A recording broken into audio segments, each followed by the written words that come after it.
Bienvenue sur Expérientiel, le podcast qui propulse la transition du tourisme. Ici, on imagine un tourisme qui respecte le vivant, les territoires et les générations futures. À contre-courant des sentiers battus, nous partons à la rencontre de celles et ceux qui construisent le tourisme de demain, mais pas que. Professionnels visionnaires, jeunes engagés, chercheurs, économistes et innovateurs. Des voix engagées, des initiatives concrètes, des solutions qui transforment un secteur en profondeur. Je suis François Huette, fondateur d'Expérientiel Production. Notre mission, amplifier les voix de celles et ceux qui œuvrent pour un monde plus durable, avec nos séries de podcasts en marque blanche pour votre organisation. Installez-vous, laissez-vous inspirer et bienvenue dans l'aventure expérientielle. Et si une grande partie de nos crises sociales, environnementales et démocratiques venait avant tout d'une crise du lien et de nos manières d'habiter le monde? Dans cet épisode, je vous propose une rencontre avec Damien Deville, géographe, chercheur et enseignant rattaché au courant de la géographie culturelle. Une géographie qui s'intéresse au territoire à travers les relations. Les relations entre humains, mais aussi avec tout ce qui compose un lieu, son histoire, ses paysages, ses récits, le vivant humain et non humain. Une géographie des liens qui nous rappelle qu'en habitant un territoire, nous le transformons et qu'en retour, il nous transforme aussi. Avec Damien, nous explorons cette question profondément citoyenne et politique. Comment habiter et aménager les territoires de manière à transformer le cœur de l'humain et réciproquement. Je vous invite à écouter cet épisode comme une invitation à changer de regard sur les lieux que nous habitons et sur la manière dont ils nous façonnent jour après jour. Allez, on y va. Bonjour Damien. Bonjour François, merci de m'accueillir sur ton podcast. Merci d'avoir accepté l'invitation, je suis très content. J'ai découvert par hasard un article sur toi et je me suis dit, ce garçon, il faut vraiment que je le contacte parce qu'il a des choses très intéressantes qui pourraient nous servir, nous, dans le secteur du tourisme, mais pas seulement le tourisme. Je t'invite à te présenter très rapidement, en quelques mots, pour nous dire qui tu es et ce que tu fais. D'accord, avec plaisir François. Écoute, par quoi je peux commencer? Si te dire le plus important peut-être, c'est que je suis papa, papa de deux formidables garçons, métis, qui ont une double nationalité, française et burkinabé.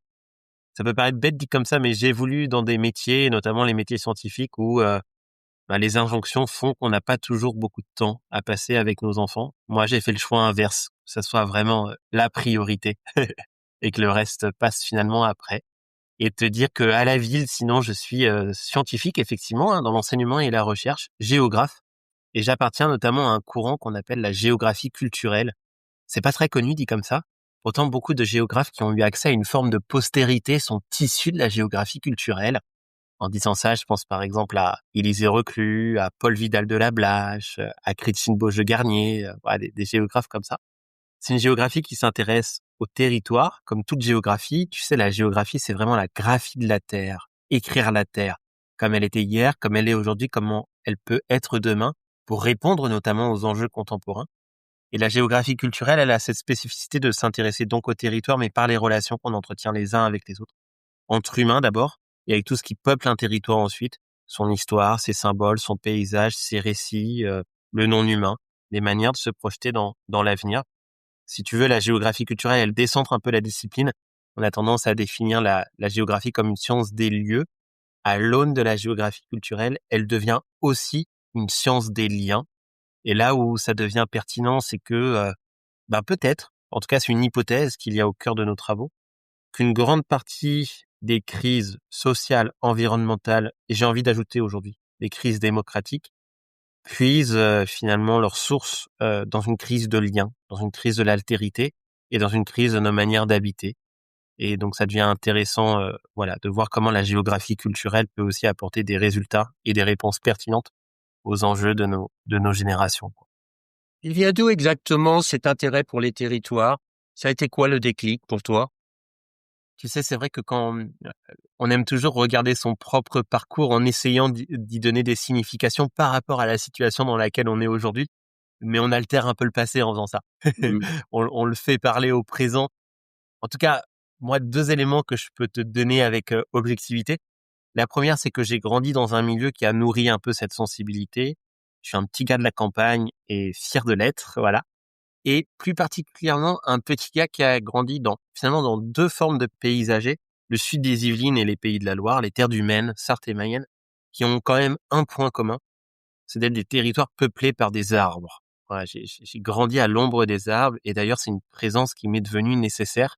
Petite anecdote, hein, François, quand on a décidé avec mon épouse et mes enfants de requitter la région parisienne pour retourner vers des espaces plus ouverts. Voilà, avoir un pays d'arbres était un indicateur qui était incontournable. Voilà. On a quelque chose en commun, hein. Tout à fait.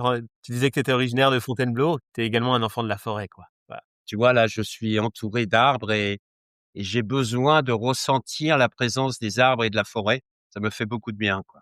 Pareil.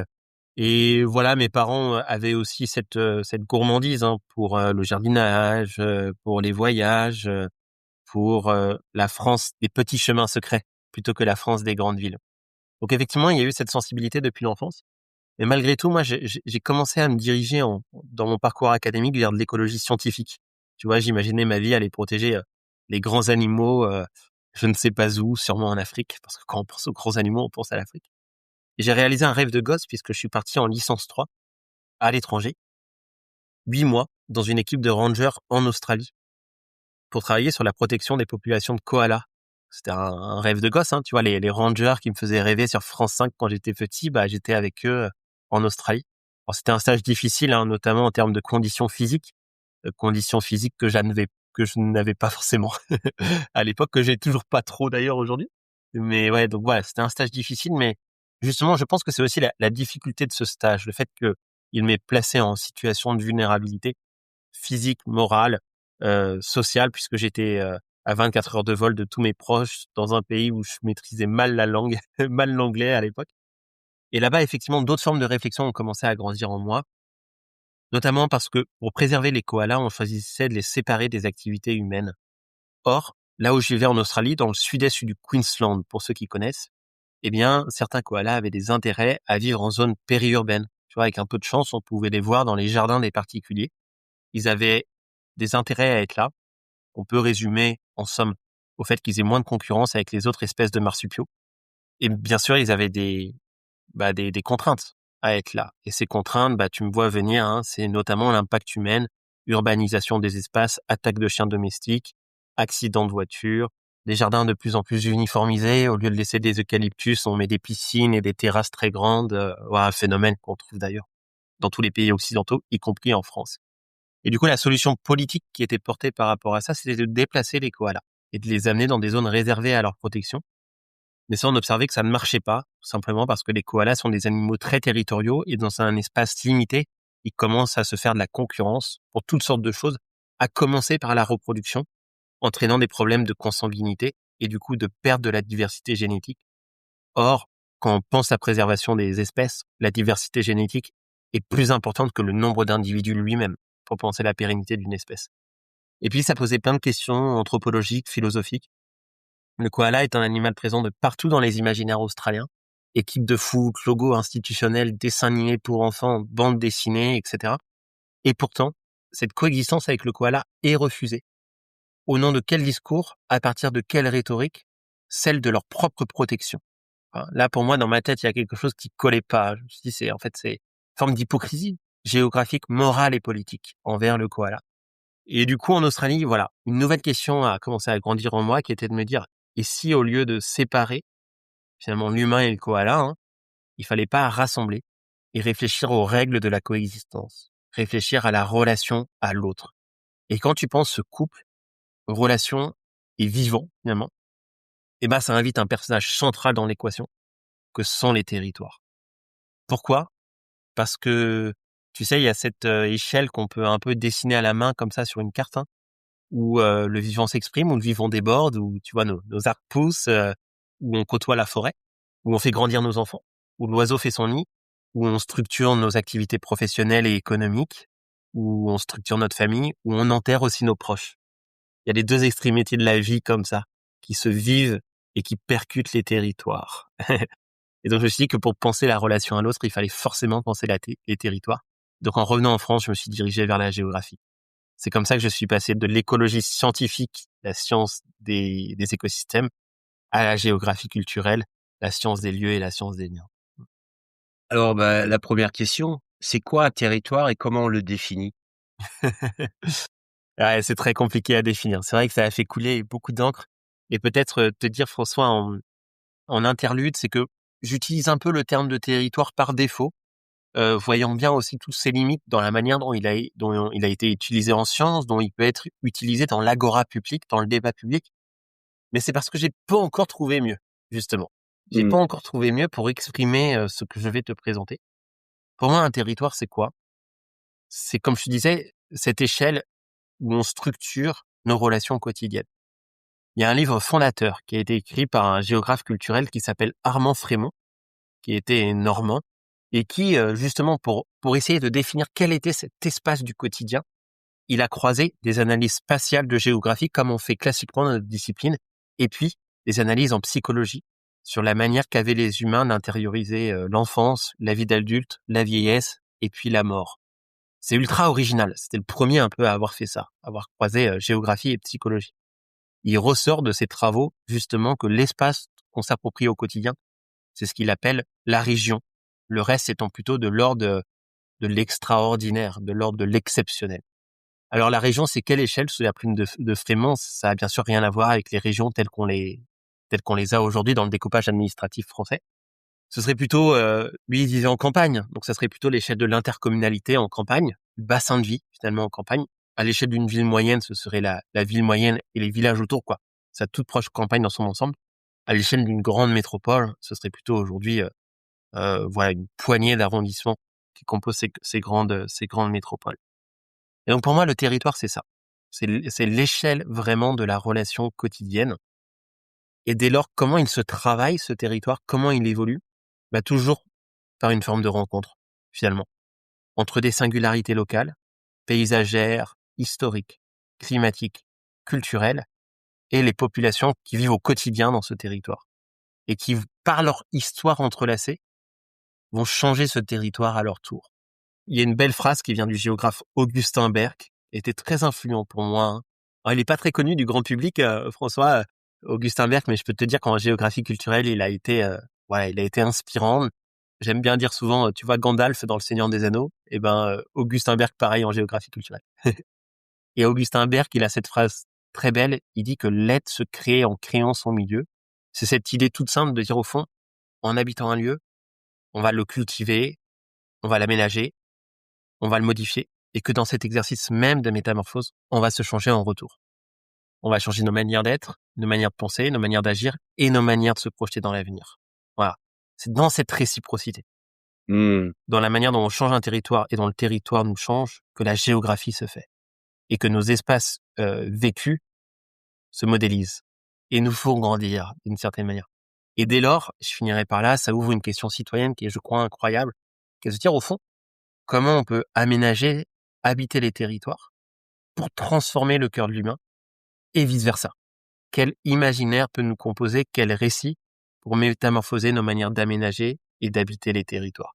Tu vois, c'est cette question citoyenne et politique à laquelle ouvre finalement la géographie culturelle. C'est très intéressant ce que tu dis parce que je sais pas si tu observes la même chose, mais j'ai l'impression quand même que nos territoires, au fil du temps, il y a une forme d'uniformisation. On a l'impression que d'une certaine manière, on se déracine de nos territoires. Mmh. Et moi qui suis dans le tourisme y contribue, mais pas que, évidemment. Et je voulais savoir si tu avais la même observation? Ouais, bah, tu as tout à fait raison, François. Bien sûr, je partage complètement ton constat. En fait, ce qui vraiment caractérise les sociétés contemporaines, à mon avis, c'est que justement, on a perdu la conscience des lieux, on a perdu le sentiment géographique. Tu vois, on vit dans le Var sans bien connaître le littoral, on vit en Savoie sans bien connaître les montagnes, on vit en Auvergne sans connaître les volcans, dans les prairies de l'Ouest, là où j'habite, sans connaître les chevaux, sans connaître les mares, sans connaître les haies bocagères.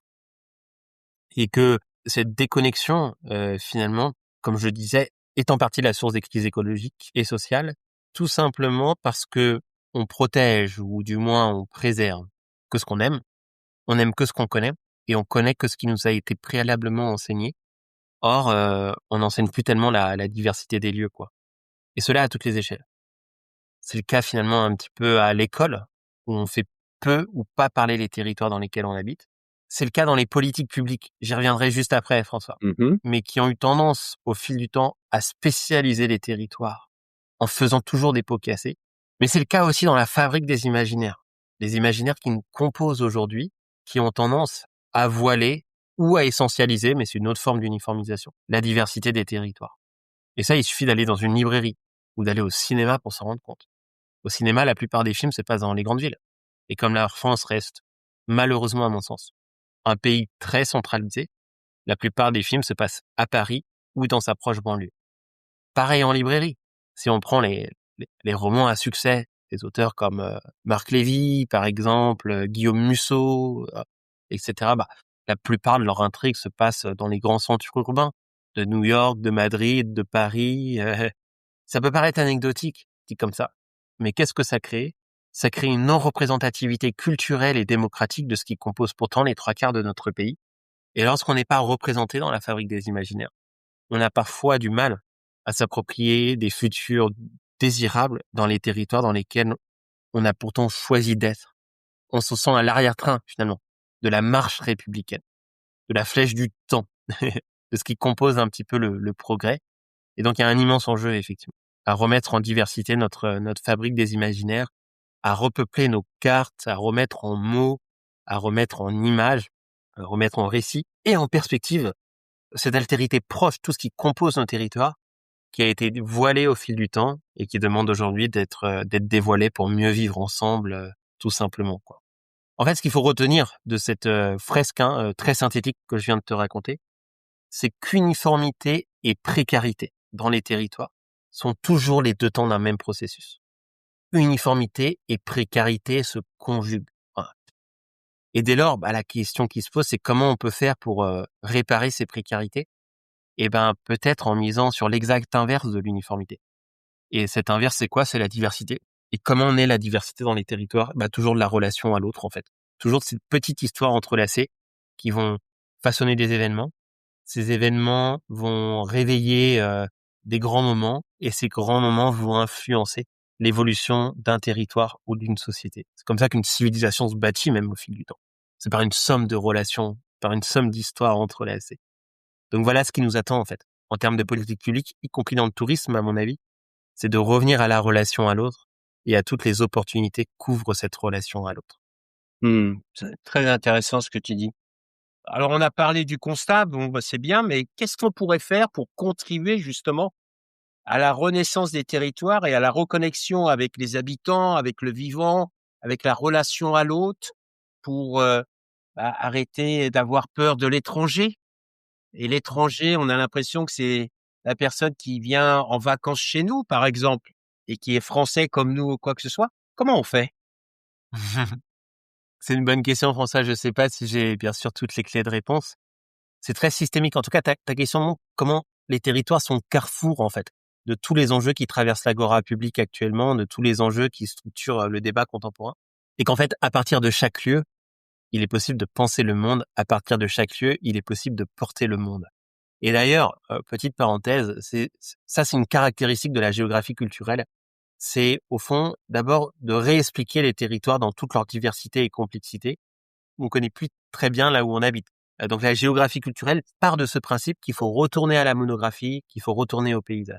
Mais partant, à la manière d'un accordéon qui s'étire comme ça, on aime monter en théorie, montrant comment à partir de chaque lieu, on peut trouver des fragments d'universel qui peuvent inspirer finalement chaque type de territoire, qui peuvent tirer vers le commun. Voilà. Et écoute, du coup, pour répondre à ta question, pour ça, la première clé de lecture qui me vient pour améliorer finalement la relation à l'autre dans les territoires, le bien-être territorial, c'est de sortir d'un paradigme qui compose les pays occidentaux depuis grosso modo la transition industrielle, donc la fin du 19e siècle, qu'on appelle un peu dans notre jargon les avantages comparatifs. Tu parlais un peu du mimétisme tout à l'heure des humains, le fait qu'on se copie nous-mêmes. C'est vrai que la mode, c'est un phénomène de mimétisme. En fait, on se copie tous jusqu'à générer un effet de mode. Et dans les territoires, il y avait un petit peu pareil. Il y avait une forme de mimétisme territorial à travers ce paradigme que je t'expliquais, les avantages comparatifs. Les avantages comparatifs, c'est quoi? C'est cette idée de spécialiser chaque territoire dans une ou une poignée de filières d'excellence que ce territoire sera le seul à avoir, partant du principe que ce faisant, il va pouvoir tirer son épingle du jeu sans faire concurrence à son propre voisin. Là où intervient le mimétisme à ce niveau-là, c'est que cette théorie, on l'a appliquée à chaque type de territoire, ruraux comme urbains. Et dans un pays centralisé comme la France, les filières, les grandes industries ont été décidées depuis Paris, en fait. Les réseaux de spécialisation et distribués comme ça, comme si on distribuait un jeu de cartes, tu vois. Voilà. Distribués comme ça d'un territoire à l'autre. C'est comme ça qu'Airbus s'est retrouvé à Toulouse, que les sous-marins se sont retrouvés à Cherbourg, que les chantiers navaux se sont retrouvés majoritairement à Toulon et Saint-Nazaire, que la Bretagne s'est spécialisée dans l'agroalimentaire, que l'automobile s'est majoritairement retrouvée dans le Grand Est, etc. Deux limites à ces avantages comparatifs qu'on n'a pas su penser à l'époque, mais qui aujourd'hui nous reviennent comme un boomerang au visage. La première de ces limites, c'est que ces filières décidées depuis Paris s'imposent sur des relations jugées émancipateurs pour les parties prenantes. Jamais parfaites, mais à partir desquelles elles veulent partir pour penser finalement leur propre futur, quoi. Le plus bel exemple qui illustre ça, il est presque caricatural, mais j'aime le citer parce que voilà, ça permet bien de bien s'approprier cet enjeu. C'est l'exemple breton. Voilà. Se développe en Bretagne, on le sait, un élevage très productif, hors sol, c'est-à-dire des bêtes dans des bâtiments, au point que la Bretagne fournit, je crois que c'est entre 90 et 95% en fonction des années de la viande de cochon qu'on trouve dans nos supermarchés. Tout est produit en Bretagne.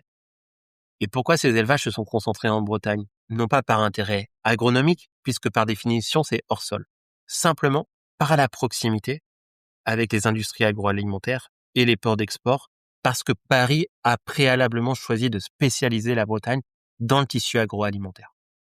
Or, ces élevages, on connaît la suite de l'histoire, sont eux-mêmes très polluants pour les sols, pour les rivières, provoquant le problème des algues vertes sur le littoral breton, toxiques autant pour les humains que pour les non-humains. Là, on retrouve bien ce couple qu'on expliquait tout à l'heure, François, uniformité et précarité se conjuguent. Tu vois, c'est l'uniformité agricole et économique de la Bretagne, décidée il y a un siècle plus ou moins, entraîne 100 ans plus tard toutes sortes de précarité. Et donc, beaucoup de dépendance. Donc, s'il se passe quelque chose en Bretagne sur le port, le reste du pays subit. Exactement. Et c'est d'ailleurs un enjeu, tu sais, on parle beaucoup de la crise du bio et se pose la question dans l'agora publique, est-ce qu'il faut continuer à financer ou pas les filières bio? Ce à quoi je réponds, bien sûr, par la positive. Ce qu'on ne dit pas, c'est que la filière cochon en France est en crise presque tous les 5 ans, quoi. Et continue à exister à grand renfort de financement public. Effectivement, une ferme qui est trop spécialisée, trop uniforme finalement, elle-même est trop dépendante des aléas, quoi. Contrairement à une ferme polyculture élevage qui travaille des liens intrinsèques entre la culture et l'élevage, qui sait mieux faire face aux risques, quoi. Et là encore, on retrouve ce couple uniformité et précarité, quoi. Voilà, aussi à l'échelle des fermes. Tu vois, ça marche très bien, ce couple, il marche finalement à toutes les échelles. C'est une hypothèse très robuste, comme on dit en science, quoi, qui fonctionne finalement très bien. Et puis la deuxième limite de ces avantages comparatifs, c'est que certains territoires ont été spécialisés dans des filières qui n'existent plus du tout aujourd'hui et qui aujourd'hui ont des indicateurs de précarité très forts parce qu'ils étaient trop dépendants, tu l'as dit, de ces filières qui n'ont pas résisté au coût du temps. En disant ça, je pense à tous les bassins miniers, par exemple, au monde du textile dans les Mauges ou dans le Nord. Je pense bien sûr aux hommes du feu, tu vois, la chaudronnerie dans le Grand Est, dans le pays d'Eyange, etc.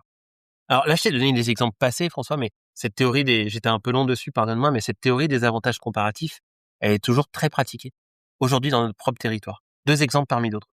La ville de Vendôme, qui a souhaité vendre son nom à Louis Vuitton pour devenir la ville du maroquinerie de luxe en France. Voilà un avantage comparatif, développé par cette petite ville du Loir-et-Cher. Autre exemple, chez moi, là, dans les terres de l'Ouest, en Pays de la Loire, Normandie, Bretagne, il y a certains petits bourgs, petits villages, qui mettent des millions sur la table pour accueillir des entrepôts logistiques, profitant de leur position un petit peu carrefour, là, tu vois, dans l'ouest de la France, pour accueillir ces entrepôts, voilant le fait que, à l'heure de la transition énergétique et de spécialiser l'économie du territoire autour de cette économie du poids lourd, n'est peut-être pas très visionnaire aujourd'hui en 2025. Mais bon, voilà comment on pratique un avantage comparatif, y compris à l'échelle d'un petit bourg de 4000 habitants dans le sud de la Sarthe. Il faut sortir de cette logique de surspécialisation. Elle crée trop de précarité pour plutôt s'orienter vers une diversité de structures qui créent des liens réciproques, des vrais écosystèmes de réussite, qui ont montré leurs preuves. Il y en a en Vendée, c'est des territoires qui ont été très résistants au choc parce qu'ils ont misé sur une pluralité de filières cohérentes, ancrées dans un paysage, ancrés dans une histoire locale. C'est ce qui permet à ces territoires, non pas forcément d'être les plus performants à l'échelle nationale, mais d'être en tout cas les plus robustes, c'est-à-dire ceux qui résistent le plus au choc. Et quel impact ça a sur les habitants du territoire? Ces écosystèmes de réussite, tu veux Ouais, dire? ouais. Eh ben, alors, ouais, c'est une bonne question. Ça, moi, je l'ai pas étudié en détail. Il faudrait demander à des économistes, à des géographes spécialistes un petit peu de l'économie du territoire. Moi, je dirais deux choses. En fait, ça crée des épopées économiques qui sont ancrées, tu vois, et qui, in fine, participent très fortement à un récit de territoire. Un récit de territoire qui peut créer des nouvelles opportunités demain. Peut-être te prendre un exemple que je connais bien et qui est pour moi un écosystème de réussite. Voilà, c'est l'écosystème de Loué. Est-ce que tu connais, François, ça te dit un truc? Non, louer, Non. non. Je connais juste, je crois que c'est un poulet, mais non, je C'est plaisante. ça. Non, c'est ça, Ouais. t'as raison. C'est de l'élevage, une coopérative Loué qui a labellisé donc les poulets des terres du Maine, donc surtout Sarthe, Loué étant une ville elle-même basée en Sarthe. Sauf que ce cahier des charges, il est assez contraignant pour les éleveurs puisque c'est des poules élevées en plein air, gardées 3 à 4 fois plus longtemps que le poulet le gaulois quoi qu'on trouve dans le commerce. Et puis surtout, c'est des poules nourries aux céréales locaux. C'est des poules qui sont sur des parcs arborés, c'est une condition, parcs arborés dans lesquels il y a des ruches entretenues par des apiculteurs pour faire du miel. Tant et si bien que cette structure de poulailler, qui est souvent adossée à d'autres activités à l'échelle de la ferme, à des activités complémentaires, de céréales, d'élevage laitier potentiellement, autres, Et local?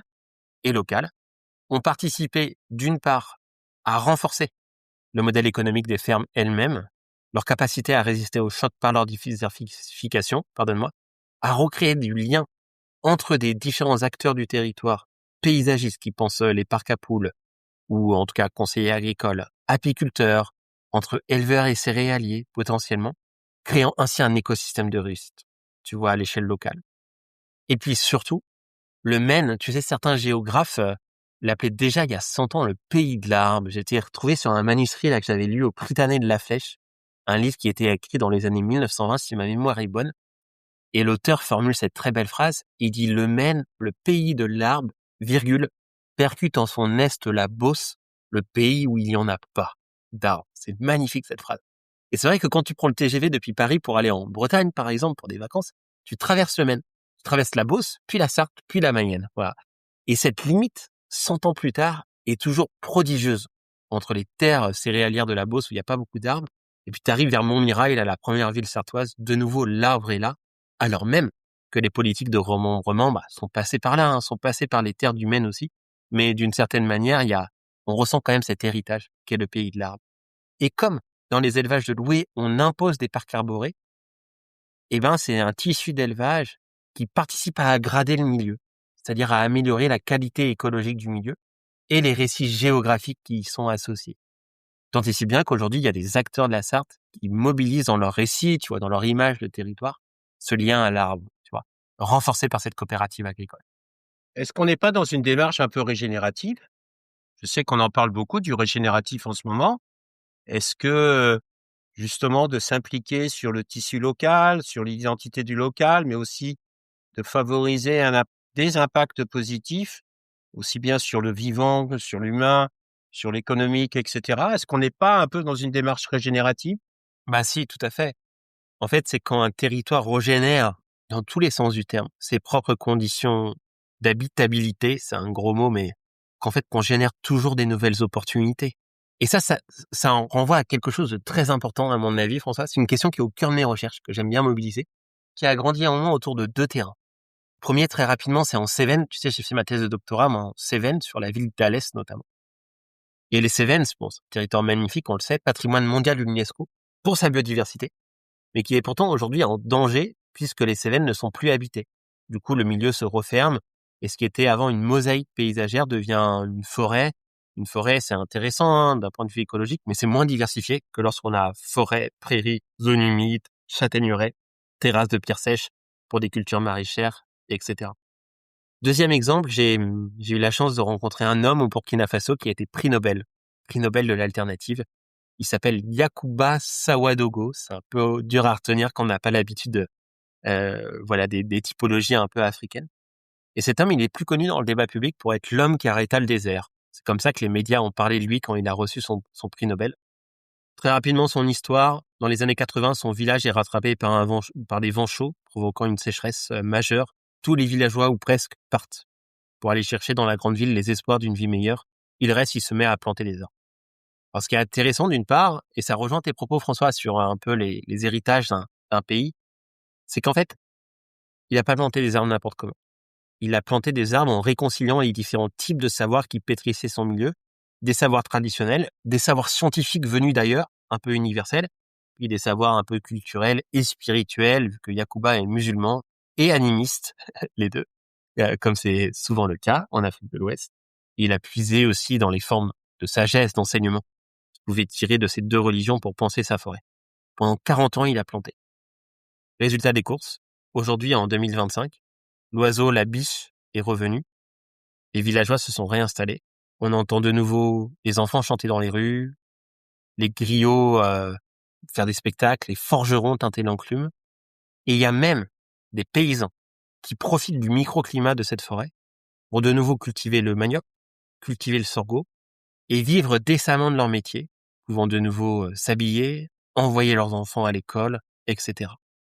C'est bien en plantant des arbres, en l'occurrence, là, que Yacouba a réouvert des opportunités économiques sur du long terme au sein de son village. Et tu sais, c'est là où je voulais en venir, François, en te racontant ces deux histoires, c'est que parfois dans le débat public, on a tendance à penser que pour sauver la vie, il faut abandonner certains territoires, que le vivant reprenne ses droits comme ça. Si Yacouba était parti comme tout le monde dans les années 80, le désert aurait cassé la porte. Il aurait continué vers le village voisin. C'est parce qu'il est resté, tout en changeant bien sûr complètement sa manière d'habiter la terre, qu'il a sauvé la vie, humain comme non humain. Et donc pour moi, la vraie question, à la fois scientifique, mais aussi citoyenne et politique. Alors, j'ai beaucoup utilisé le mot politique. Politique, c'est pas au sens des partis politiques, hein, c'est au sens de vie de la cité, tout simplement.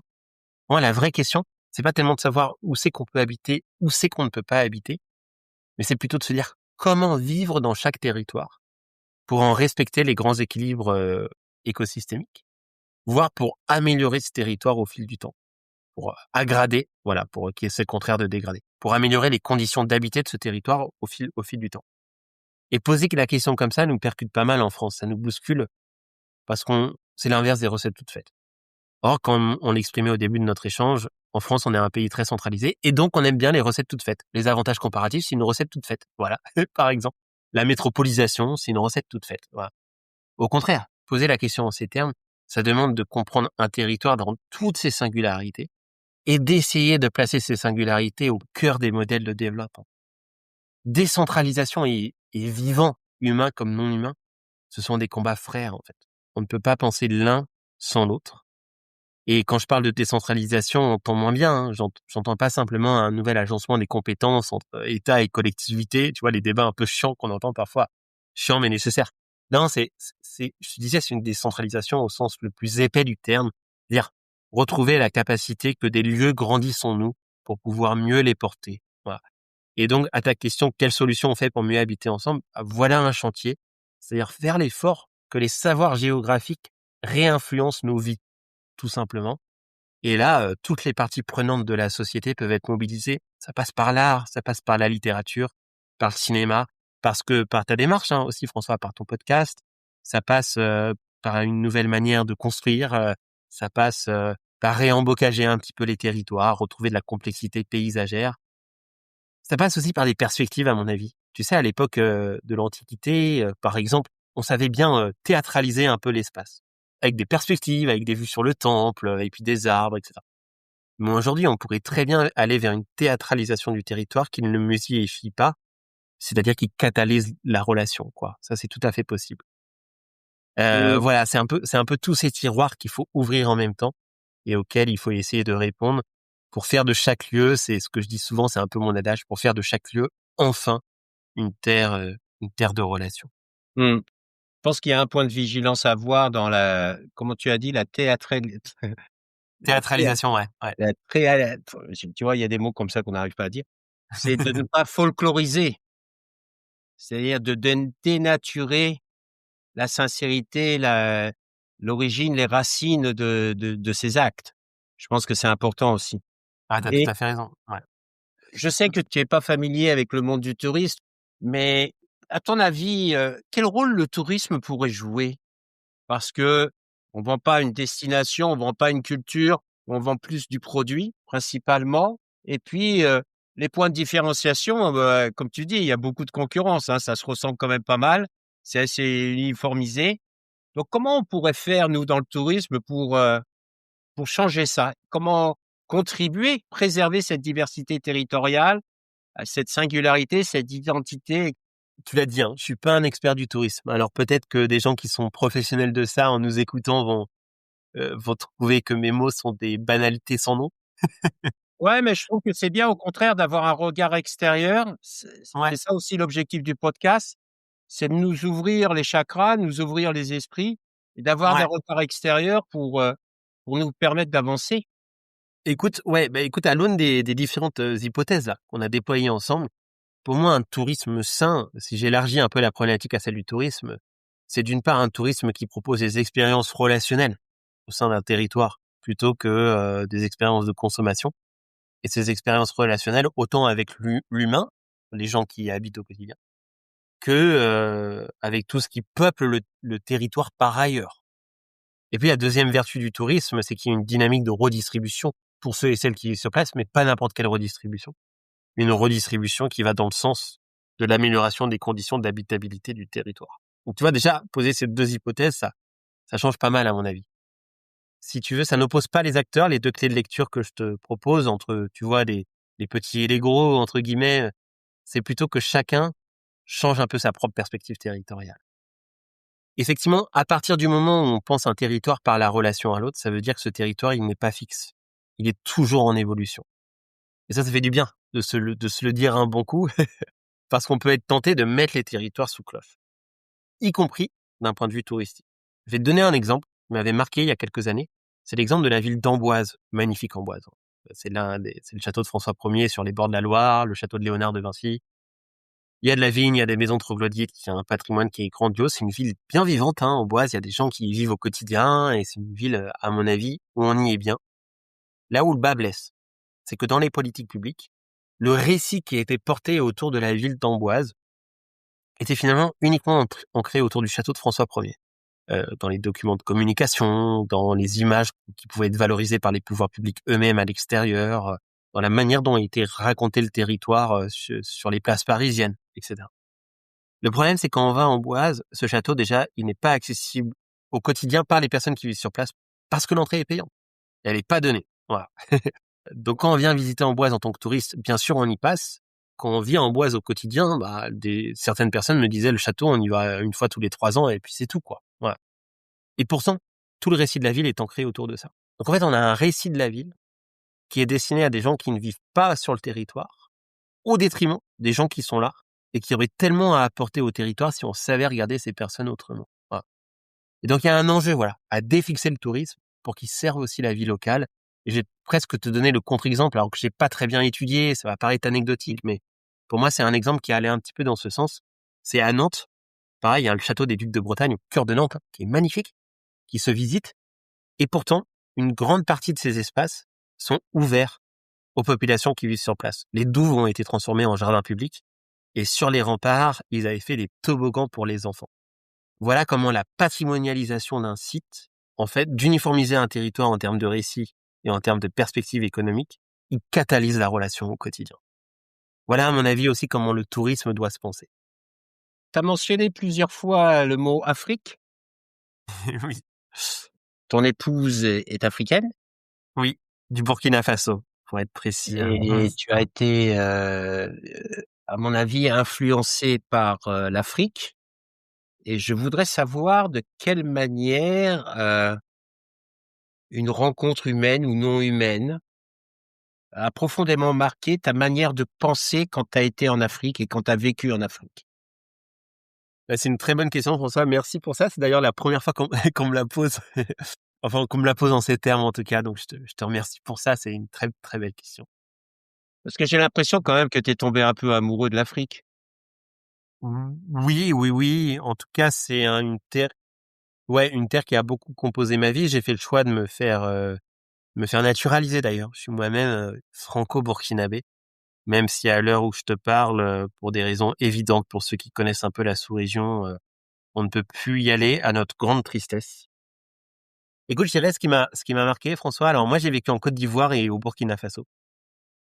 Je dirais c'est à quel point dans les mots, dans les paroles, dans les manières de tisser le lien, tout est chargé en Afrique de l'Ouest. Chargé comment? De plein de choses. Chargé en termes de symbolique, voilà, les mots, les récits. Chargé en termes d'émotion.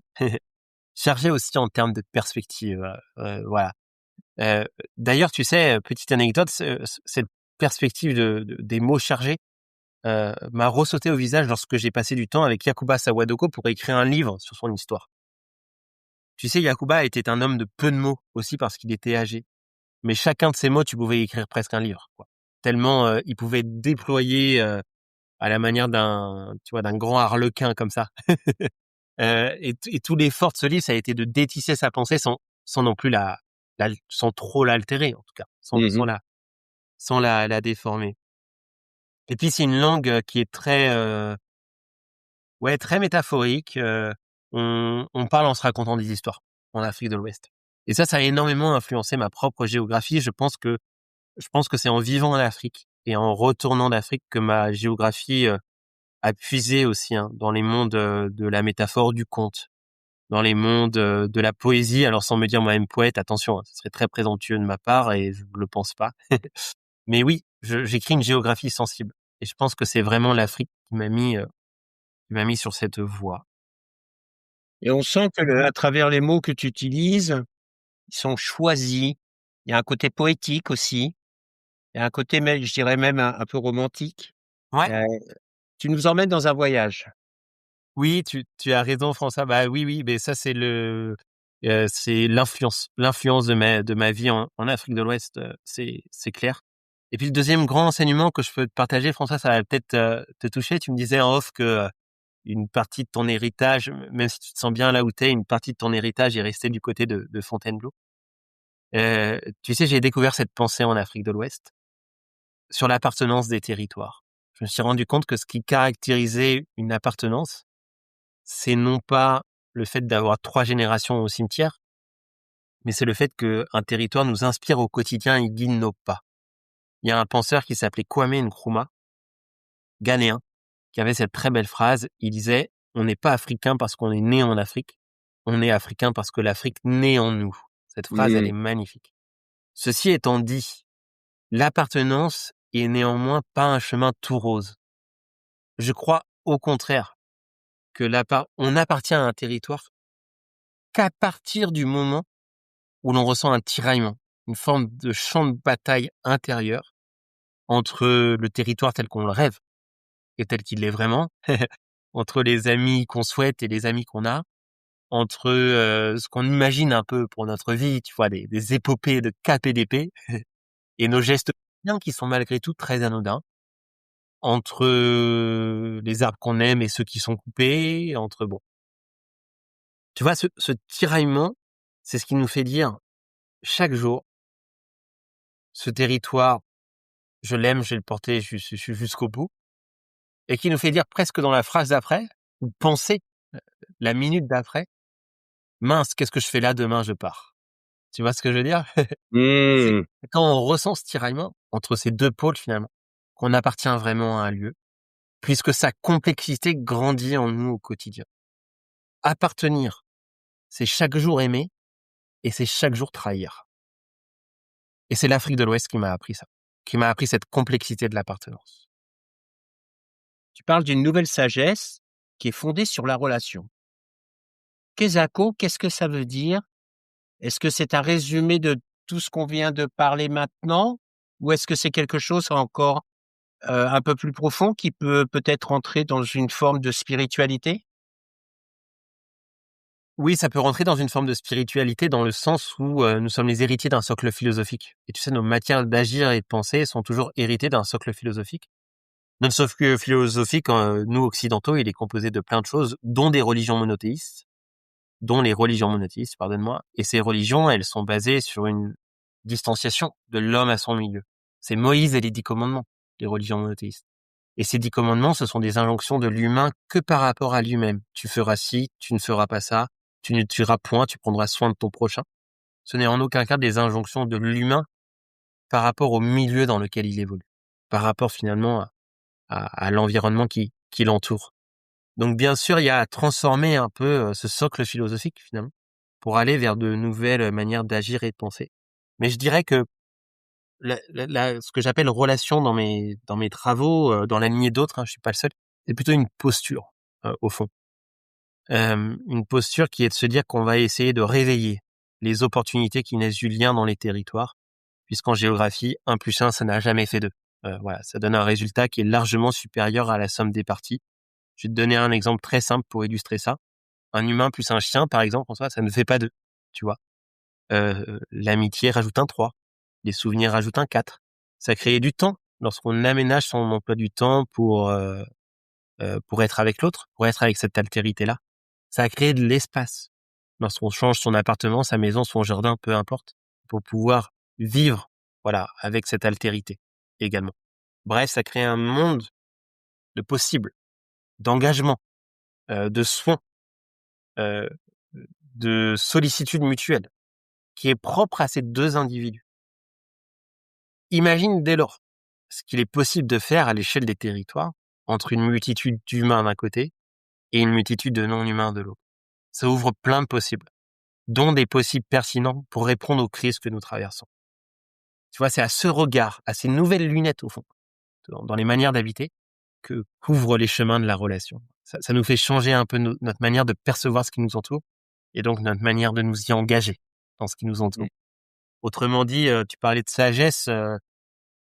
Oui, l'une des sagesses qui renvoie à cette pensée de la relation, c'est celle d'Édouard Glissant. Il résume ça en une magnifique formule qui est assez connue, mais je vais la reciter, ça fait toujours du bien de la réentendre. Il disait: « Il faut agir en son lieu et penser avec le monde ». Voilà un adage qui est pour moi fortement relationnel. Je pense que comme mot de la fin, c'est pas mal du tout, ça. Hein? Pas mal du tout. Merci beaucoup, Damien. Merci à toi, François, pour ton écoute. Merci beaucoup. Merci d'avoir écouté cet épisode expérientiel. Si ce podcast vous plaît et que vous souhaitez nous soutenir, abonnez-vous, laissez un petit avis ou partagez-le autour de vous. Chaque geste compte pour donner encore plus de voix à celles et ceux qui réinventent le tourisme. Alors restez curieux, continuez à explorer et surtout, devenez acteurs de la transition du tourisme. À très vite pour un nouvel épisode d'Expérientiel.